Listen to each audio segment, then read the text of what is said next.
সাদা হয়ে গেছে। আর 1000 বছর পর্যন্ত এই জাহান্নামের আগুনকে জ্বালানোর পরে এই জাহান্নামের আগুন এখন লাল সাদা নাই, এই জাহান্নামের আগুন কালো অন্ধকার হয়ে গেছে। ও মুসলমান, হাদিস শরীফের ভিতরে এসেছে জাহান্নামের আগুন দুনিয়ার আগুন দিয়ে কিন্তু উজ্জ্বল আর হয় না। যে কোনো জায়গায় আগুন লাগবে আলোকিত আলো ছড়ায়, কিন্তু জাহান্নামের আগুন এমন এক আগুন, এই আগুনটা জাহান্নামের আগুনটা দিয়ে জাহান্নামে আলোকিত হয় না। ও মুসলমান বন্ধুগণ, এত কালো অন্ধকার জাহান্নাম, এই জাহান্নামের আগুন 3000 পর্যন্ত জ্বালাইছে, 3000 বছর পর্যন্ত জ্বালাইছে। এই জাহান্নামের আগুন দুনিয়ার আগুনের চেয়েও 70 গুণে তাপমাত্রা বেশি।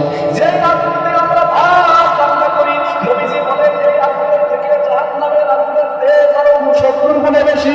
কত গুণে বেশি ভাই বলেন? 70 গুণে বেশি।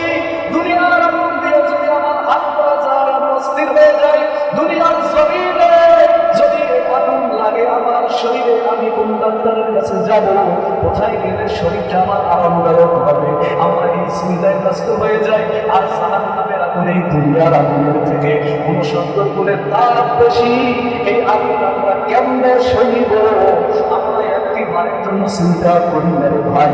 ওই জাহান্নাম থেকে ইচ্ছা করলে আপনি আমি বাঁচতে পারবো, কিন্তু মৃত্যুর থেকে আপনি আমি বাঁচতে পারবো না।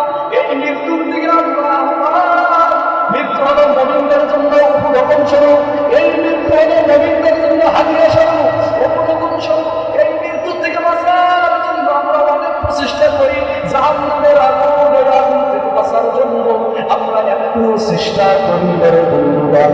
এ ভাই, জাহান্নামের আগুন আমরা সইতে পারবো না। জাহান্নামের আগুন থেকে বাঁচার জন্য কি করতে হবে? আমল করতে হবে, আমল করতে হবে। এই 2 দিনের দুনিয়ায় আমরা কতদিন হায়াত পাইছি? কেউ বা 60 বছর, কেউ 70 বছর, কেউ 80-90 বছর, কেউ বা 50-এর কোথায় গিয়েছে, কেউ আবার 20-30-এর দুনিয়ার থেকে বিদায়, কেউ মায়ের জন্ম, মায়ের গর্ভ থেকে যখন ভূমিষ্ঠ হয় দুনিয়ার জমিনে, ওই বাচ্চারা তখনই লাশ হয়ে চলে যায়। ভাই, একটিবার চিন্তা করে দেখেন। আবু মুসা আশআরী রাদিয়াল্লাহু তাআলা আনহু বর্ণনা করেন, আল্লাহর নবীজি বলেছেন জাহান্নামের গভীরতা সম্পর্কে।